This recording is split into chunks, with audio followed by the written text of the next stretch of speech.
देखिए एक बार फिर गोलियों की आवाज से दहम गया फरीदाबाद। इस वक्त मैं मौजूद हूँ सूरजकुंड रोड पर और आप मेरे पीछे देखेंगे आपको सीआईए और पुलिस की जो गाड़ियां हैं वो यहाँ पर खड़ी हुई दिखाई दे जाएंगी।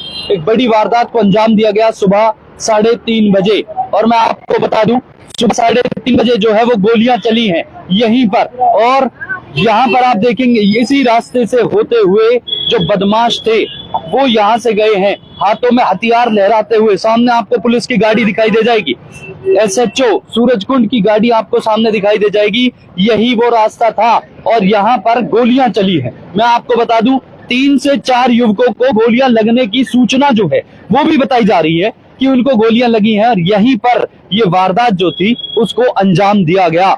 हालांकि क्या वो पैसे छीनने आए थे या वो किसी को मारने आए थे ये अभी तक जो है वो कंफर्म नहीं हुआ, लेकिन मैं आपको दिखा दूं एसएचओ सूरजकुंड की यहाँ पर गाड़ी खड़ी हुई है। फॉरेंसिक की टीम जो है वो आपको सामने दिखाई दे जाएगी और यही वो एरिया था जहां पर वारदात हुई है। अंदर इसमें जाने के बाद 2 से 3 जो युवक हैं उन्होंने 4 युवक बताए गए जो हाथों में हथियार लहराते हुए आए और उन्होंने यहाँ पर गोलियां चलाई हैं। ये पूरा एरिया जो है ये पूरा दहम गया। अगर मैं आपको बताऊं तो यहाँ पर जो वारदात है वो वारदात हुई है और लोगों से पैसे छीने गए हैं। बताया गया कि ठेके का कुछ कैश था और यही वो एरिया था। हालांकि अंदर हुई है घटना। मैं एक बार एसएचओ साहब से बात करना चाहूंगा। एसएचओ साहब, क्या हुआ है?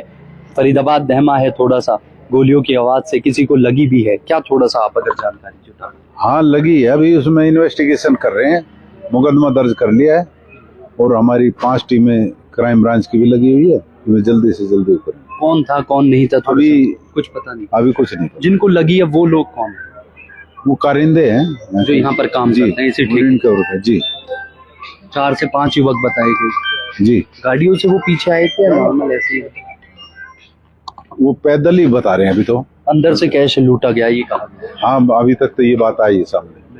एसएचओ पहलान मौके पर हैं और उन्होंने पूरा मौका मुआयना किया है। हालांकि मैं आपको गाड़ियों की हालत दिखा दूं, यहाँ पर आपको एक गाड़ी दिखाई दे जाएगी जिसमें बताया गया कि टक्कर मारी गई और नीचे से आप देखेंगे इस गाड़ी का नंबर है DL3CAE4702।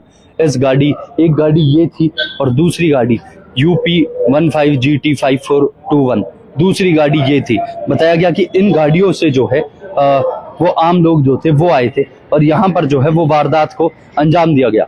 पुलिस प्रशासन और मौके पर 5 टीमें डीएलएफ की जो है वो डटी हुई हैं। एक बार मैं चाहूंगा आपको दिखाना, यही वो गोदाम था जिसमें जो है ये घटना को अंजाम दिया गया और कैश जो है वो 1,60,000 रुपए कैश बताया जा रहा है जो यहाँ से लूटपाट हुई है। एसएचओ पहलाद हमारे साथ थे। अब आप देखिए यहाँ से हथियार लहराते हुए युवक आते हैं और वो गाड़ी के पीछे जाते हैं और गाड़ी के पीछे जाने के बाद वो जो है वो वारदात को अंजाम देते हैं।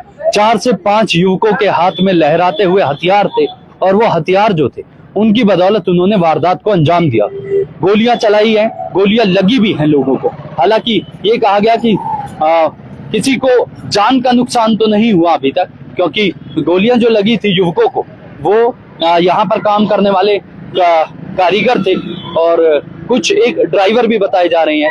यही वो जगह थी सुबह और बताया गया कि इसी जगह पर यहाँ पर वो लोग खड़े थे, और उसके बाद वो हथियार लहराते हुए यहाँ से जाते हैं और पीछे गोदाम में देते हैं ताकि जो ठेके पर लगा जो सीसीटीवी कैमरा है उसकी भी चपेट में वो ना आ पाए। सुबह आज मंगलवार का दिन है और ये वारदात की अंजाम हुई है सुबह 3:30 बजे। किसको कितनी चोट लगी है ये तो अभी पुख्ता नहीं हुआ है या किसको कहाँ गोली लगी है ये भी अभी नहीं पता चला है, लेकिन हथियार लहराते हुए बदमाश जो है वो फरीदाबाद में एक्टिव है। सूरजकुंड क्षेत्र ये लगता है।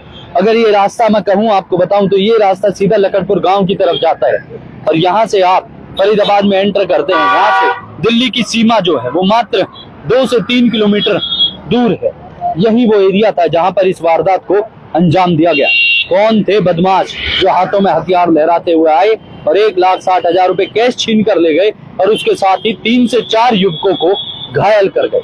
एक बार फिर मैं आपको बता दूं कि गोलियों की आवाज से फरीदाबाद दहम गया है। हालांकि पुलिस प्रशासन मुस्तैदगी के साथ डटा है। 5 टीमें हैं, मौके पर सारे लोग हैं और ये 5 टीमें ये दर्शाती है कि कितनी मजबूती के साथ जो चुनाव इस वक्त यहाँ पर इन लोगों पर शिकंजा कसा जाएगा कि ये कौन थे कौन नहीं। प्रशासन मुस्तैदगी के साथ खड़ा है।